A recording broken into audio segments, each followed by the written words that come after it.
So our next speaker is an entrepreneur, investor, communication expert, and a keynote speaker, certainly. We got the founder and CEO of PIABO PR for this slot. PIABO PR is Europe's leading growth platform for the digital economy. And we will have Tilo Bonow now. Welcome him with a great applause. Tilo, nice to have you here. Thanks for having me. If you don't tell your story, someone else will. And this is, of course, something very dangerous. If you're not in control of your story, your competition, investors that don't like you, etc., will definitively take over and control your brand. And you don't want that. And that's why we're here, and that's what we will talk about. My name is Tilo Bonow. I'm running in Europe the leading technology PR firm. We work for a lot of big brands all around the world, tech brands that you have heard of, like Stripe, GitHub, Silicon Valley Bank.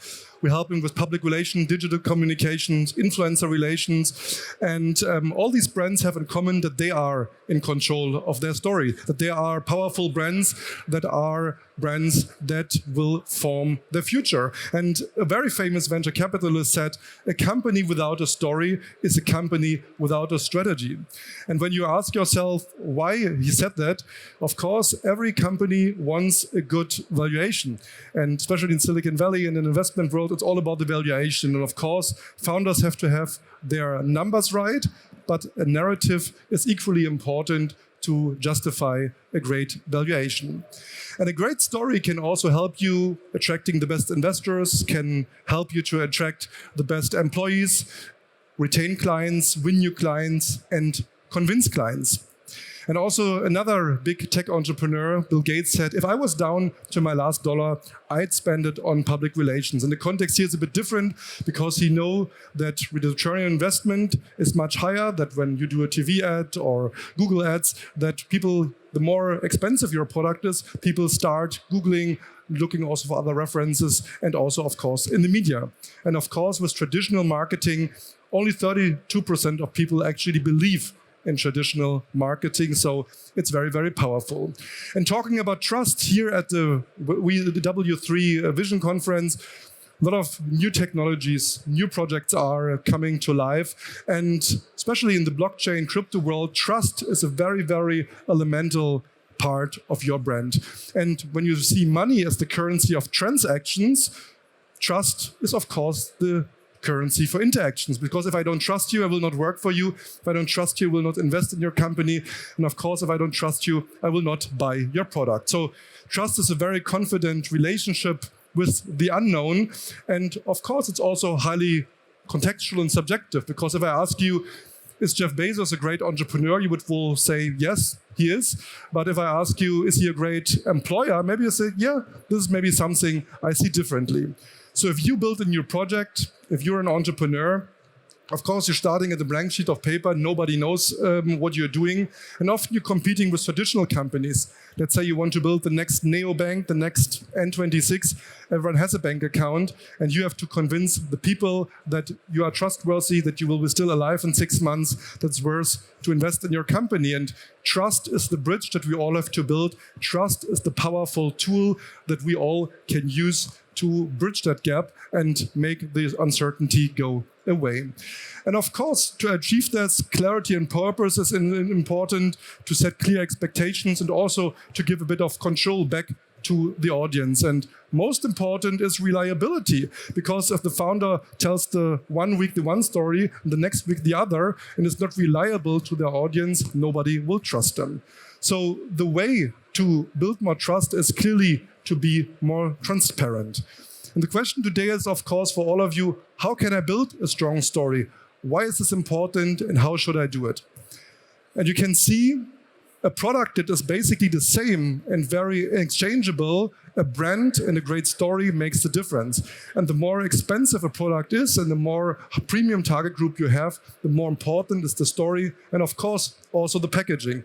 If it's the example with water, if it's the reason why we are willing to pay much more for a Starbucks coffee than a normal filter coffee. And the sad news is that it is not enough to be the best when your competition is selling better.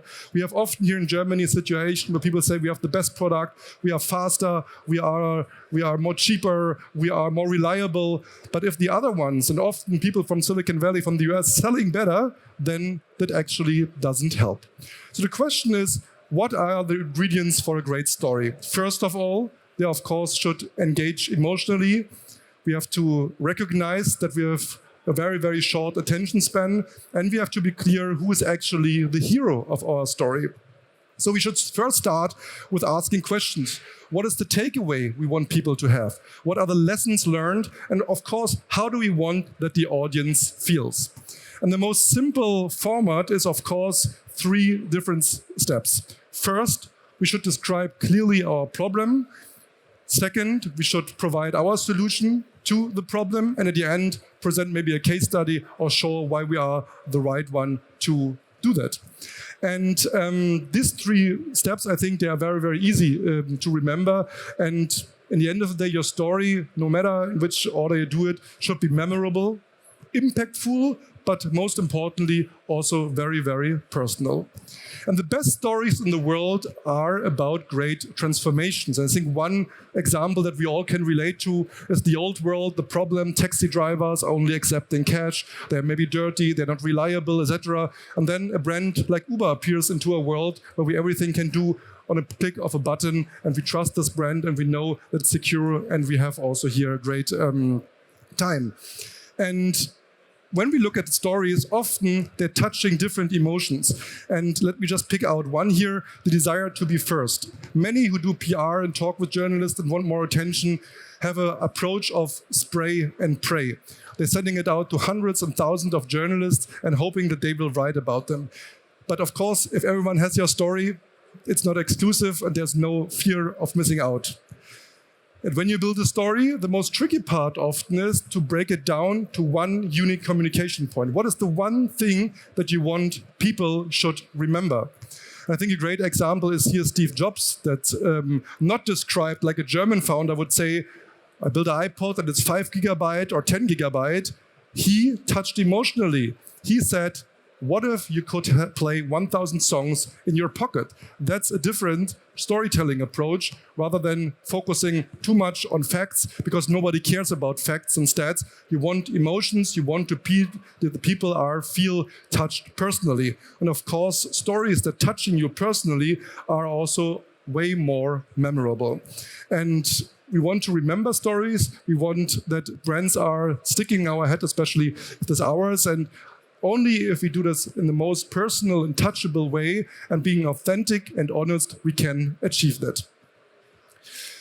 When you do that, of course, you have to also to ask your questions and to be transparent about what you're actually good at, about your weaknesses, about the opportunities, but also threats that your brand can face. And you have always also to face it in the eyes of a journalist. How does a journalist let's see your story? Is it timely? Is it the right timing right now? Is it relevant for this particular journalist? And this is also different from the story that my competition tells. And you might be familiar with the concept of the golden circle from Simon Sinek, who should always start with why you do something, because what you do and how you do you can probably explain, but why you do something is the most important part. I think in the world of startups, there's another factor that is super important, that is actually who is doing it. And every brand has strong characters with depth. That can be the founder, that can be the team, that can be your clients, but it is important to focus on this who. And let me give you one example. We all knew Airbnb and might used Airbnb. And who is the hero in the story of Airbnb? It is not the founder. Of course, they do PR and they talk to the corporate press, etc. But the hero of the story of Airbnb are the hosts that providing the experience, that opening the doors to their mansions for us. When you look at their website, there are hundreds of stories, and the most PR stories are around the hosts at Airbnb. So being a strong personal brand and stand for something and recognizing that you are also the CEO of your own brand is super important. And people are interested in people. It is not enough to just have a good product. When you look at how many followers Apple have and what Tim Cook has, or Microsoft versus Bill Gates, it's very clear that people love stories from people and these authenticity. And great brands, we talked about it, are reliable. They are consistent, and they're not telling the one story in the one way, looking different in the other way, changing always their hair colors, etc. This is very, very important to recognize when it comes to personal branding. And it is not about vanity. It's not about being on the front cover and being fancy and shiny. Strong personal brand, really, and we see that every day with Elon Musk and other people, they really can change how a company is perceived and, of course, also change the stock price. And it's really, you have to understand that, an important leadership requirement.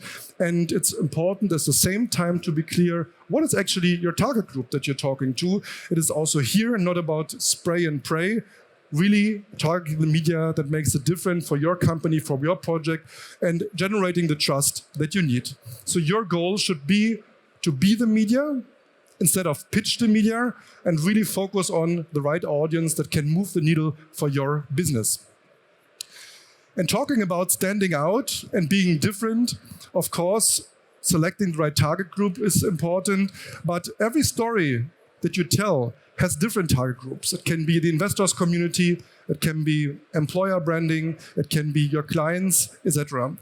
And in this example, an app where you have, in this case, a flight booking app that can be infographics, that can be Forbes magazine, where it's connected with celebrities, that can be in the business new outlets. There's a trend story because you developed a new product. There are many, many ways how to tell one and the same exact story. And you always should understand that PR doesn't stand for press release. PR stands for communication, and it's just one channel.